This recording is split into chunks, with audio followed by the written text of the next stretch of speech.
The Lord be with you. And also with you.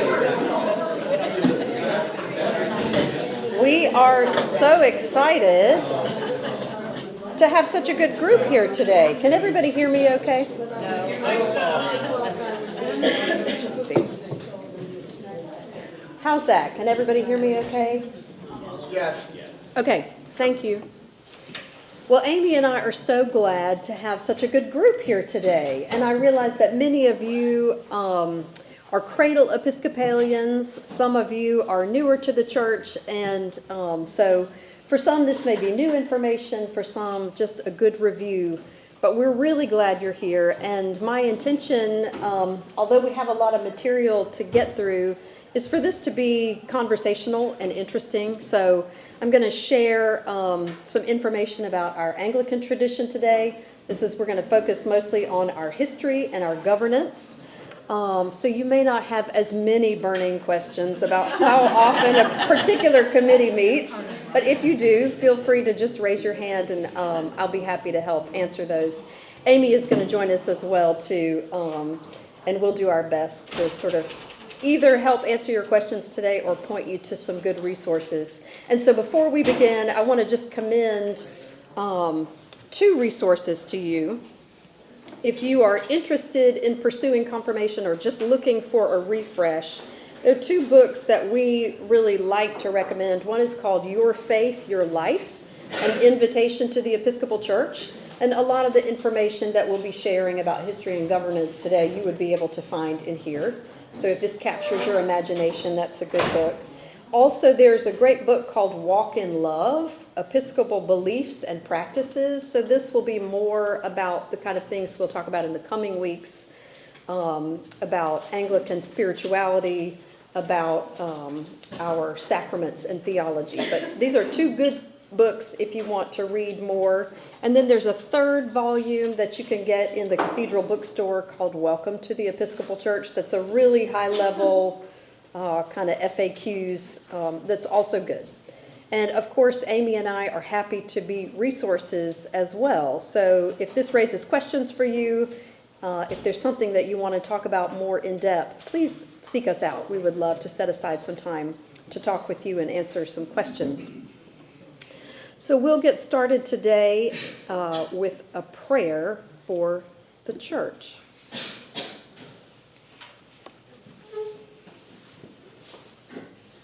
The Lord be with you. And also with you. Let us pray. O God of unchangeable power and eternal light, look favorably upon your whole church, that wonderful and sacred mystery.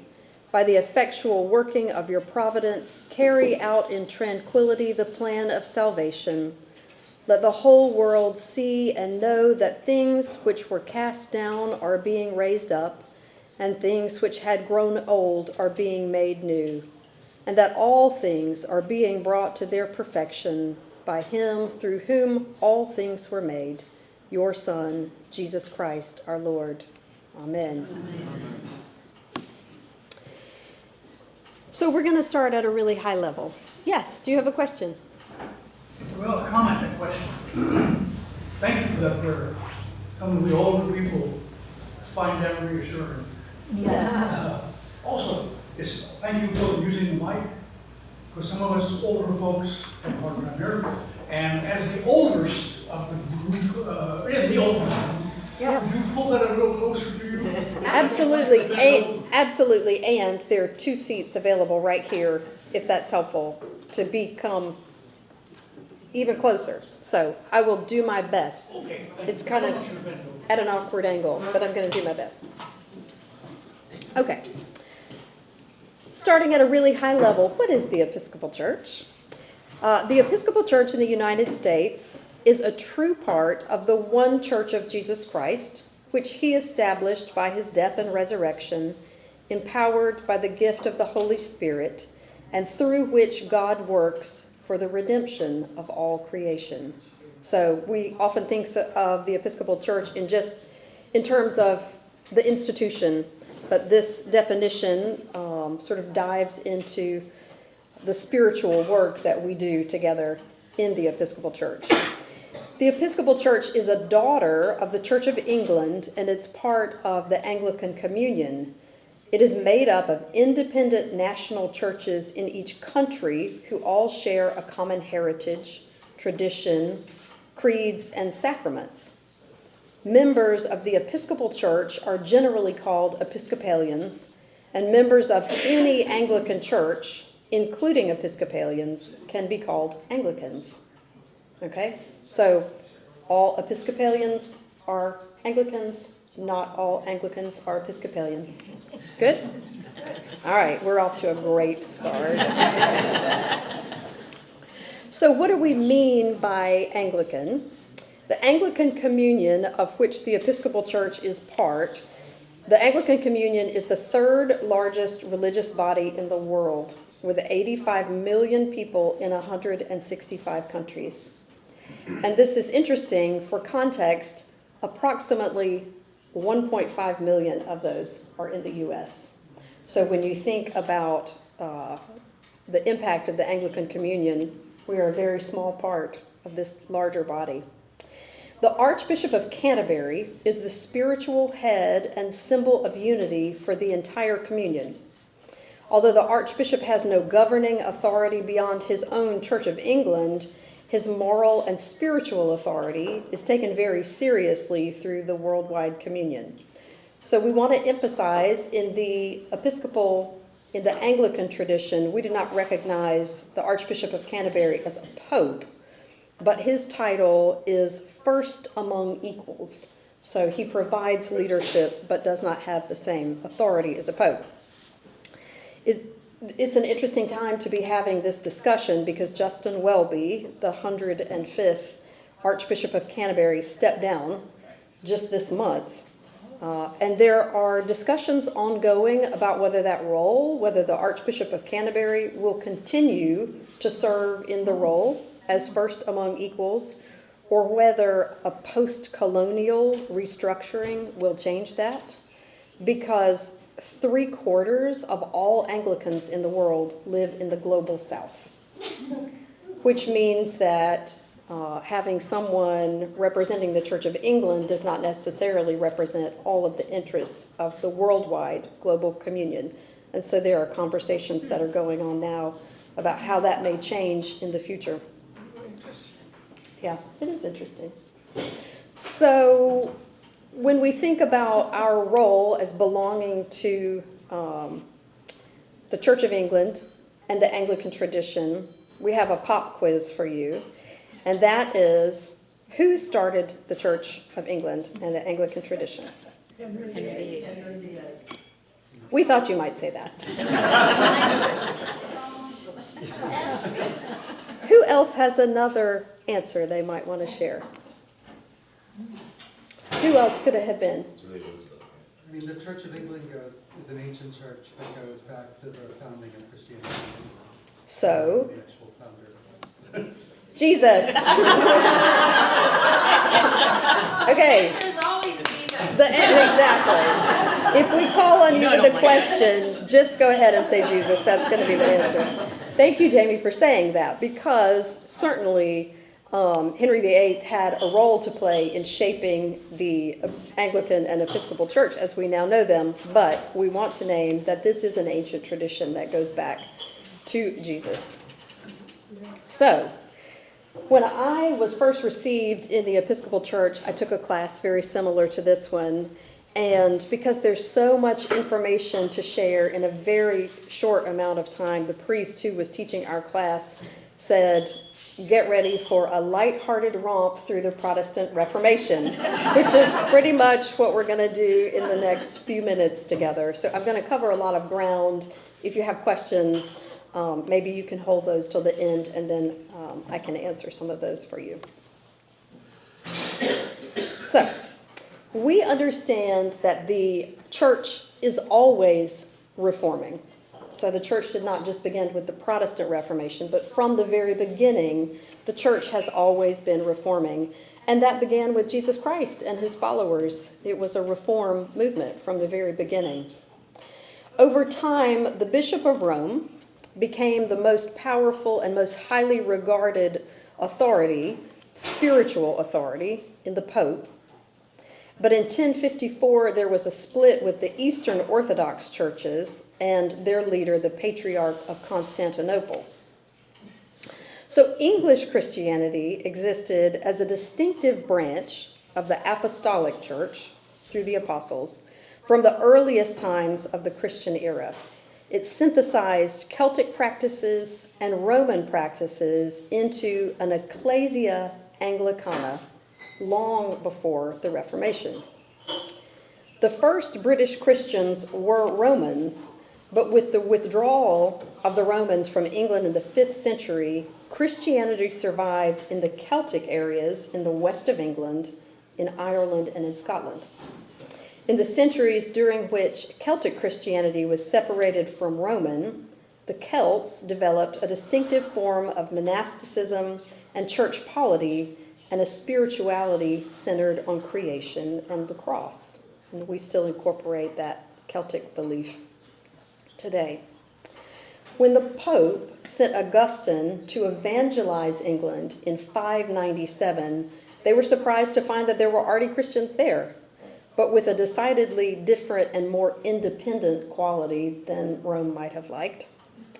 Throughout the centuries, these differences and this desire to do their own thing has remained as a hallmark of the English church. So hitting pause there for a second and then thinking about what Reformation looked like on the continent of Europe. It was 1517 when Martin Luther famously nailed the 99 Theses to the door. And Henry VIII opposed the Protestant Reformation and Luther. He wrote a defense of the 7 sacraments in 1521, and he was given a title by the Pope, Defender of the Faith. So he was not really breaking theologically. Reformation in England was different in character from the Protestant Reformation in continental Europe. It was a political event, a coming out of English nationalism, and Henry's desire not to have the Pope interfere in his personal life. You all may be familiar with the story that Henry wanted an annulment from his first wife, Catherine of Aragon, so he could marry Anne Boleyn and hope to have an heir to the throne. In 1527, he appealed to the Pope for that annulment, but was declined. Henry named Thomas Cranmer, the first Archbishop of Canterbury. The Pope approved of that. And in 1533, Cranmer declared the marriage null and void and approved of the marriage to Anne Boleyn.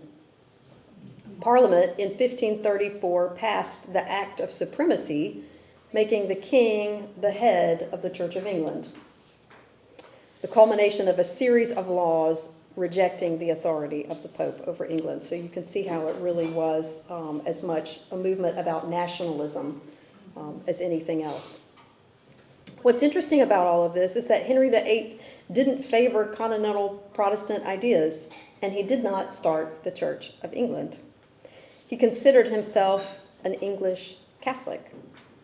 His Archbishop, Thomas Cranmer, was affected by Lutheran ideas, but during Henry's reign, 1509 to 1547, he was able to persuade the king only to authorize the writing of the Great Litany in English and the placement of an English Bible in churches. The Mass remained in Latin, and priests remained celibate. So that's interesting. It was not the first attempt at getting the Bible in English. Previous attempts, John Wycliffe in the 1380s, William Tyndale in 1536, Miles Coverdale Great Bible in 1539 at Cranmer's request. So Edward VI, Henry's son, took the throne in 1547.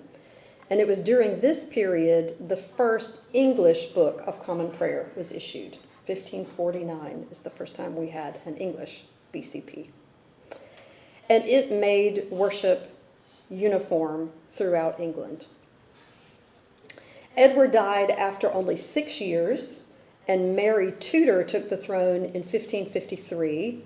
She was as Catholic as could be. You may have heard her nickname Bloody Mary because she had a lot of Protestants killed for their belief system. Yes. Mary died. Mary died, and Elizabeth I rose to power in 1558. She pretty much said, enough is enough. She's known for what we call the Via Media, or the middle way, between Catholic and Protestant faith systems.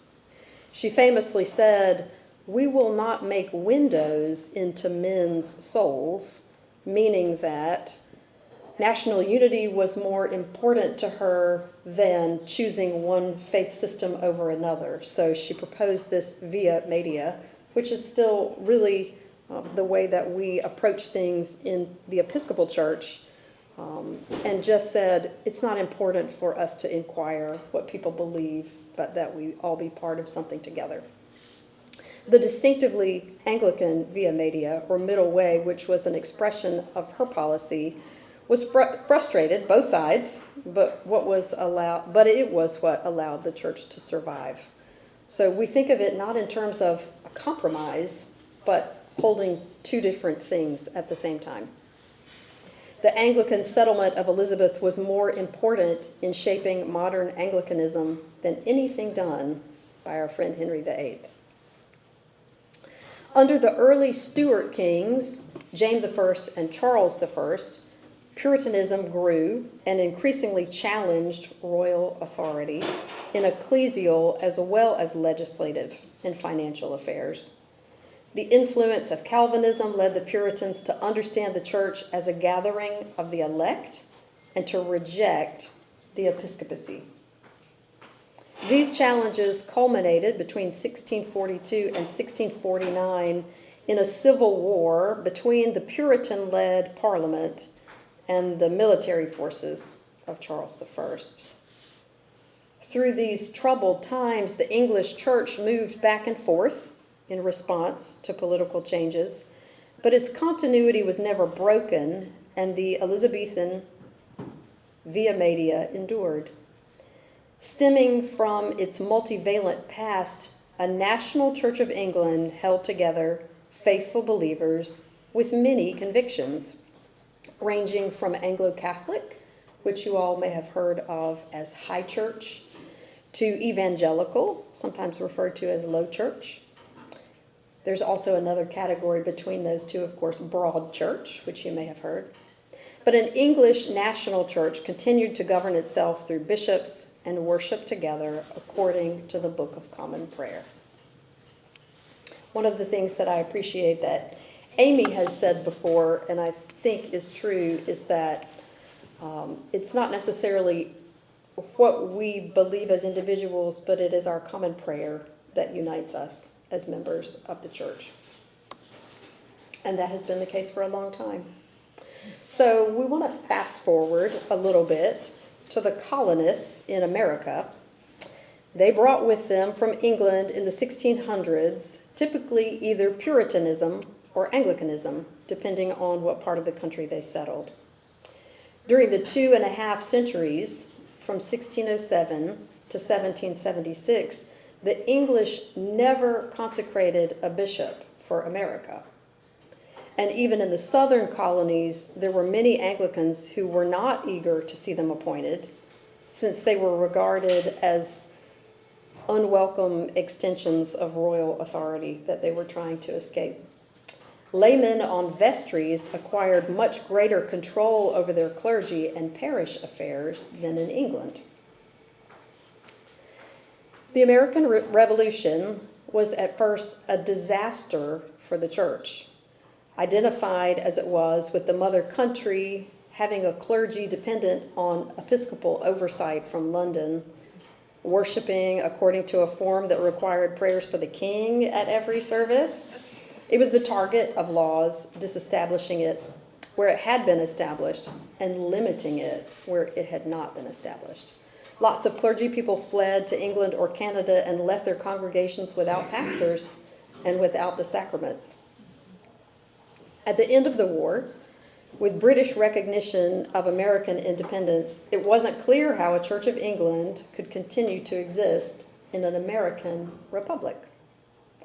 Samuel Seabury of Connecticut, who you see pictured here, he went to England to seek consecration as a bishop, but the English bishops were not legally able to lay hands on anybody who wouldn't pledge loyalty to the King of England, the head of the church.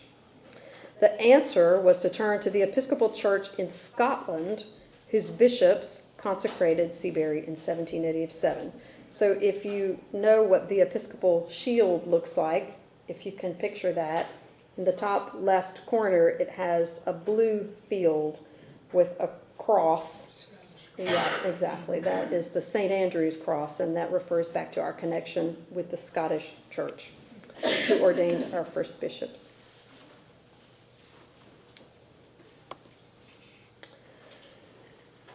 So now that the historic episcopate had been brought to the United States, it still wasn't clear how the American church would govern itself. And William White of Philadelphia, who was soon consecrated a bishop himself, led the effort to design an American church suited to the new republic. So in 1789, the Protestant Episcopal Church in America was created, with a governing structure based on the model of the federal Constitution, which combined lay and clerical leadership with a presiding bishop and a general convention made up of a house of bishops and a house of delegates. So you can see from this chart, I don't know if you all who are back there can see, but it essentially shows how our national government and how Episcopal Church governance line up. They made an office that correlates to president. That person is the presiding bishop. The Congress is like our general convention, whereas we have a national senate, there's a house of bishops. The House of Representatives become the House of Deputies in the church. At the state level of governance in the church, we have the diocese. The governor at that level is like the bishop of a diocese. State legislature is like a diocesan convention. The city is like the congregation. We're part of the city. Amy's the mayor. And the vestry acts like a city council would from a governmental perspective. And this is a map just showing the provinces of the Episcopal Church. So the central unit of organization in the Episcopal Church is the diocese. Many of you all are likely familiar with this, whatever your faith background is.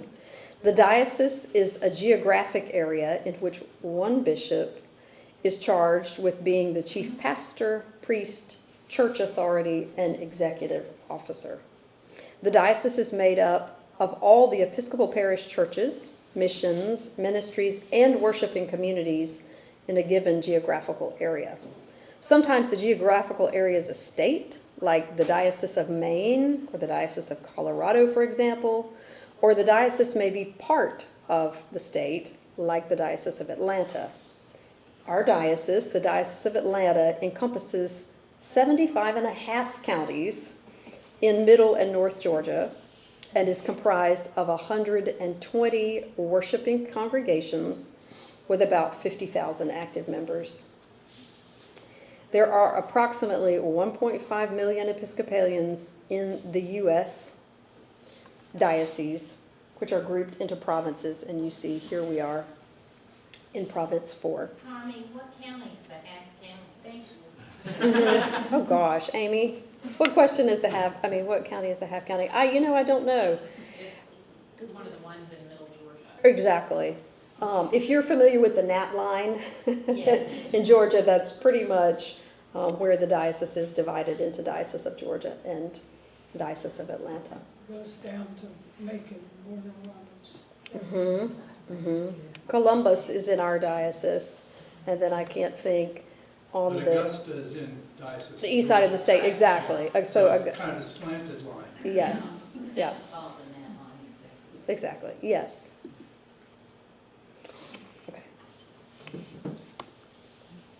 Carmen? Yes. How do the provinces function in that whole, like, state versus national government structure? You know, I think the provinces work primarily in, the diocese would work in partnership. Yeah, cooperating with each other, but not Exactly. really.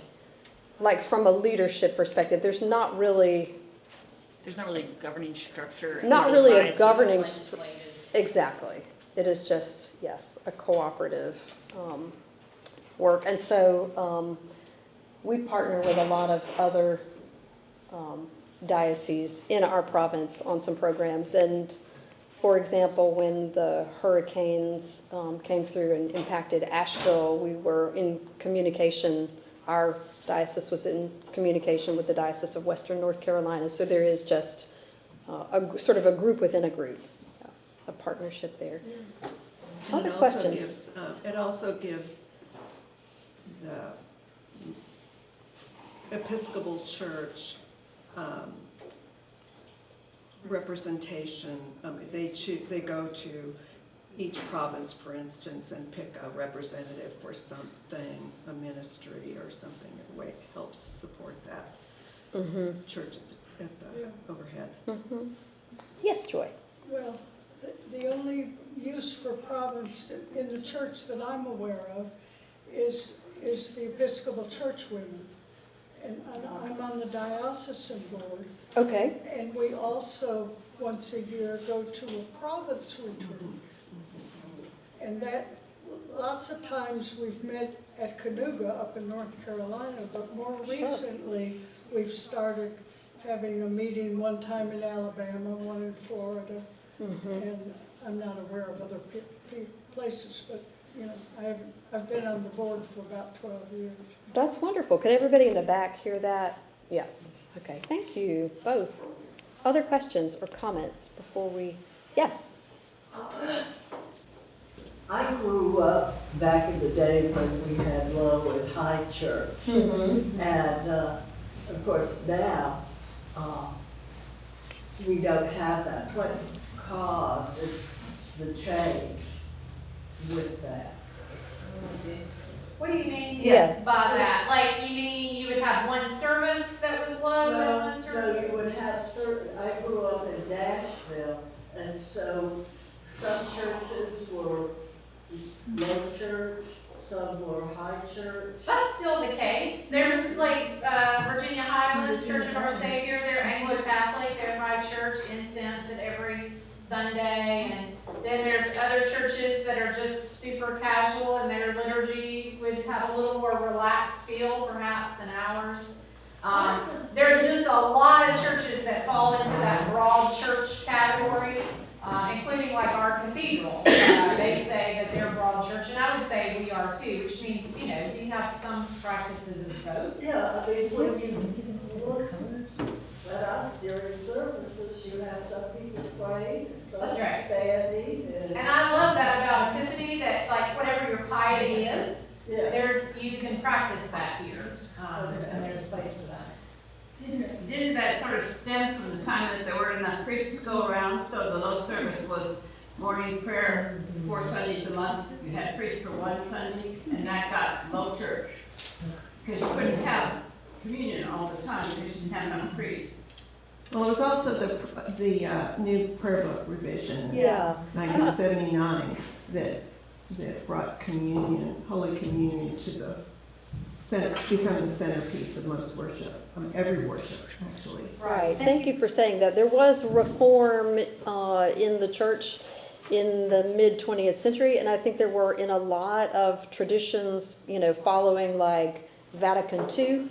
Most denominations and faith traditions just were working on liturgical reform, and so I think maybe a shortage of clergy in certain areas has contributed to the fact that some parishes would have morning prayer more often than Eucharist. But I do think that it was the 1979 prayer book revision and the work that we did in those years in the mid-20th century that sort of is what changed more of our having Most recently, I mean, the 1800s were Oh, back sure. and forth all the time about high and low.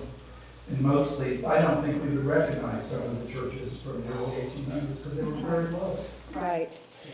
And one of the things that I personally value about the Episcopal Church that is kind of a hallmark of the Anglican Communion is that what we value is unity and not uniformity. So that means that hopefully worship is going to look like the people who are gathering for worship, and it's going to reflect, I guess we'll get into like prayer book stuff next time we meet when we talk about Anglican spirituality, but liturgy that is in the language of the people. I mean, that's always been a goal in the Anglican tradition. And I'll just say one more Please. thing about the shortage of clergy. That is happening again, and there are churches in our diocese who now do morning prayer as their normal service because they don't have a priest. So they may have a visiting priest come once a month if they're lucky, but they've gone back to that because there aren't enough priests to go around. Yes, Abram? No, I was gonna say, because I go to New York City quite a bit, that there, that I always go to church there, and there, because the Episcopal Church owns more land in New York City than anybody else in New York. And so when I'm looking up which churches I want to go to, there will be a priest who goes to two churches because they have such an abundance of churches there. And it's like, oh, if I go to this one, this is who the priest is, but right down the street, he's at this church. Yeah. Yes, Doug.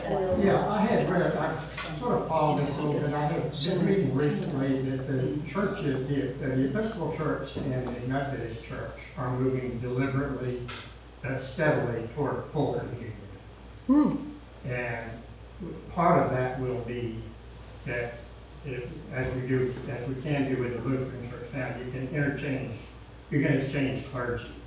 And I read somewhere that especially some of the rural areas where the Episcopal Church has a real shortage of priests, that they're really looking forward to this stuff. The local Methodist minister would actually be able to come and some of this. I know that those conversations have been ongoing for a long time, and I haven't heard recently where that stands, but I know the goal is to continue those dialogues. So thank you for saying that. Was there another hand up over here? Yeah. Yeah, I just wanted to say, as not a cradle Episcopalian, many of us have wondered, would we have joined the Episcopal Church if not for the 1979 prayer book? That's so interesting. Yeah, and also I can tell you, as being a Lutheran, when we finally joined, and I didn't have to go through confirmation. Claiborne loved our class, and so it kept extending. And of course, it was very fascinating, and we loved it, but we were also, this went on for months. And finally, we all got confirmed, and the bishop came and Yay! well, no, we didn't, because we're not receiving. This was 1986, that happened later. So, yeah, if I would have waited. Because I was received, not, I Right. had been confirmed in the Catholic Church. Right. Okay. All right. We've been talking a lot about unity and the things that unite us as Episcopalians, but we need to acknowledge that there have been a lot of controversies that have also helped to shape the Episcopal Church. So we're going to talk about that for just a minute, and then we'll answer any remaining questions you have today. So the civil rights movement, of course, just as the United States was largely segregated after World War II, so was the Episcopal Church. Segregation and racism were major political issues in the church in the 1950s and 60s.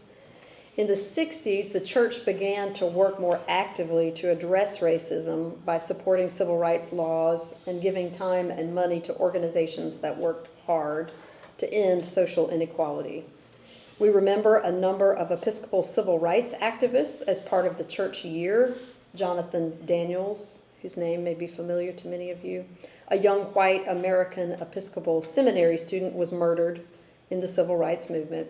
And Pauli Murray, a civil rights lawyer, political activist, and the first African American woman ordained to the priesthood, are two among many. In 1991, General Convention, so the overall governing body, declared that the practice of racism is a sin and called on all church members to work to remove racism from society. This is 1991. But today, about 3% of priests, 8% of bishops, and 6% of members in the Episcopal Church are African American. In 2015, the Episcopal Church elected Michael Curry as the first African American to hold the position of presiding bishop. And as you all know, he has just retired. So in terms of women's roles, it was not until the 60s and 70s that women gained greater rights within the church. In 1970, it was decided that women could serve as lay readers and deputies to General Convention. After a resolution in 1973 to ordain women as priests, 11 women deacons, known as the Philadelphia 11, were ordained as priests by 3 retired bishops. And this was an irregular ordination. Many of you all were here for our screening of the Philadelphia 11 this summer. We celebrated the 50th anniversary of the ordination of women.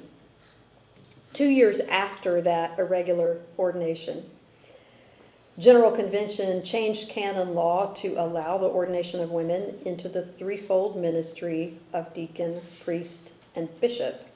And in 1989, Barbara Harris became the first woman bishop in the Episcopal Church. In 2006, General Convention elected Catherine Jeffords Shorey as presiding bishop of the Episcopal Church.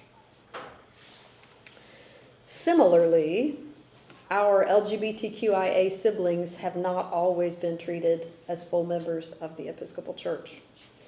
In 1976, General Convention officially declared that LGBTQIA plus people have a full and equal claim with all other persons upon the love, acceptance, and pastoral concern and care of the church. In 1994, sexual orientation was added to the non-discrimination canons for ordination. And in 2003, Gene Robinson became the first openly gay bishop in the Episcopal Church in New Hampshire. In 2012, the church officially prohibited discrimination based on gender, identity, or expression. And today, 2 people, regardless of gender, can get married to one another in the Episcopal Church. That followed the 2015 Supreme Court ruling allowing that. And I think we should mention here prayer book revision, which several of you have mentioned already. That was also a controversy that has shaped the Episcopal Church. In 1979, the Book of Common Prayer marked a significant and controversial revision compared to the 1928 edition. It aimed to reflect changing societal norms, embrace greater inclusivity, and respond to the theological developments within the church.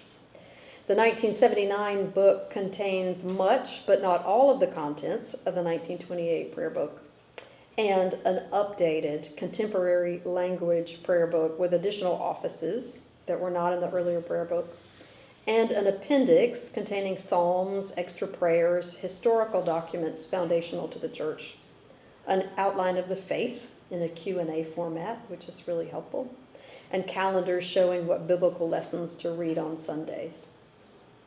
So I want to end our time together today before we take a few questions, just sort of naming that we started our presentation today talking about how we're a church that has always been reforming from the time of Jesus and his disciples. And so I think about us being shaped in terms of reformations instead of the Protestant Reformation, which so many of us have heard growing up about Henry VIII and the way that he shaped it. But we are a church that is continually being reformed.